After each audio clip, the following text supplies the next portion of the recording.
All right, here are instructions for how to do the line designs that we're doing. The first thing you need to do is on your graph paper, do an X and Y axis right in the center of the page, okay? Whatever the shorter of the two lines is, start by numbering that. And I'm gonna number it fairly lightly because I'm gonna end up erasing the whole thing.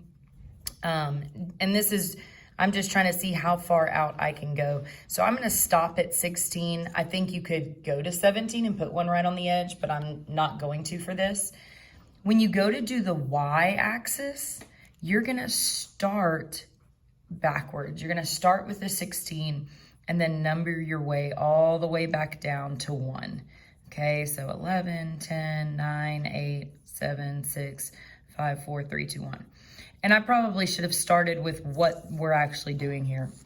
So ultimately, the goal of what we're trying to accomplish is creating with perfectly straight lines, a really beautiful, cool, curved pattern, okay? And it turns out pretty neat, and it's really, really, really easy, okay?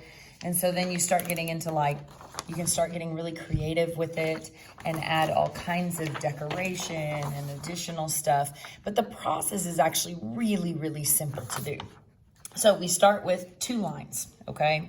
You number as far as you can on the other side, and then you number the other one to match. You will have extra space because this is not a perfect square, all right? Then the whole concept is you take the farthest point on one line and you connect it to the closest point on the other line using a ruler. So we're just gonna connect 1 to 1. Then you'll move 1 step closer and 1 step farther away and connect those together. And then keep going. So moving 1 step closer, 1 step farther. The whole key is you have the same number of spaces on both lines so that it's all gonna work out. The numbering just kind of helps you make sure that you didn't skip a line. 4 to 4, now I'm on 5 to 5. If you didn't have the numbers, you can totally do it. And as you get the hang of it, you don't need to number them, but it just kind of makes you keep on track when you're starting out and it's the first time you're ever learning how to do it. So I'm gonna keep going through, and when I've connected all of them, you're gonna end up with this. Okay, very, very simple, all just straight lines, but it creates this really cool 3D kind of spider web type pattern. And then you can expand it. So your first time doing it, I would say just practice by doing all 4 quadrants, okay, before you start getting crazy. And then you can start really getting into being creative and adding all sorts of cool designs. This person kind of off-centered theirs. The whole idea is anywhere that you can get an angle, 2 lines connecting, you're gonna connect the farthest from one line to the closest on the other line. And then as you move closer, you'll move farther away. And so it'll create this kind of pattern, okay? So like this person chose to do it also on the edge of their paper. So there's the angle that they used, and then you can see how they connected it.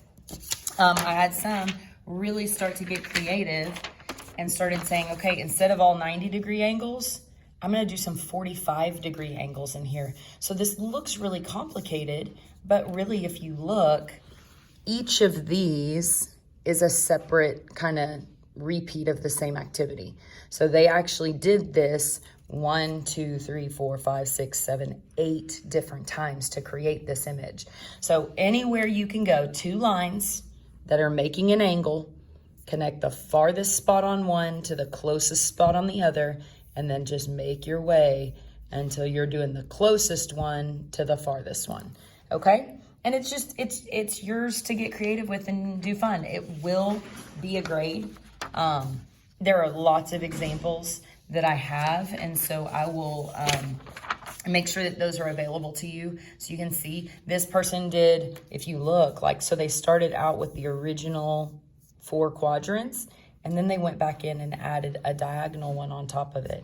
So there's the angle that they used for that one, and then did that 4 times. So there's a lot of cool stuff you can do. You can make them smaller, you can make them bigger.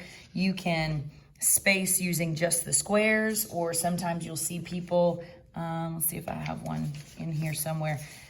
You'll have people that start doing well, I'm gonna fill in all the in-between lines. Like, okay, instead of just doing it where the squares are, they put a dot also in the middle of the line. And so it's just an even more filled in image. But I hope y'all have fun with it. We are going to turn it in.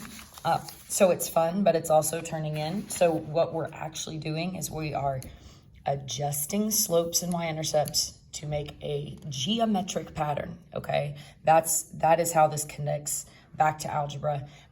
There is kind of a little math connection, is my slope is shifting just a little bit, my y-intercept is shifting a little bit, and it ends up creating a super cool straight lines that end up creating a curve. So enjoy, have fun. We will turn these in based on when your deadline is, so look for that. All right.